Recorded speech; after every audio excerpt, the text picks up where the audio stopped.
ગામડાની અંદર છે ને ભાઈ આવી રીતના ભજીયા ગોટા ને બધું મળે દીપુભાઈ ક્યાં ગામડે લઈને આવ્યા તમે એ કહી દો. આપણે અત્યારે કલોલથી અહીંયા 500 વાળા બ્રિજ છે ને એની આગળ આવે પ્રજાપતિ ભજીયામાં. હા તમે જે જોવો છે કે પ્રજાપતિ ભજીયાવાળા અને અહીંયાના બે ફેમસ છે, એક આ ભાઈ છે ને બીજા એક ભાઈ છે, પણ આમના વધારે લોકો વખાણ કરે. અને અહીંયા હા રહી ગયું દીપુભાઈ, તમે કઢી લઈ લ્યો અને ભજીયા ખાઓ.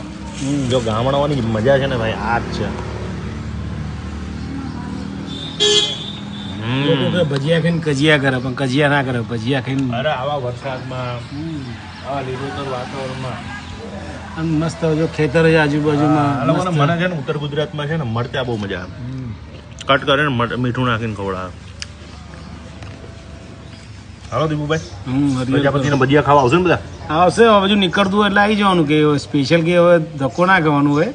આ બાજુ કલોલ બાજુ નીકળતા હોય તમે લોકો તો આવી જવાનું, મજા લેવાની. મને મજા આવે. આ દેશી મજા ખાવાની અલગ છે.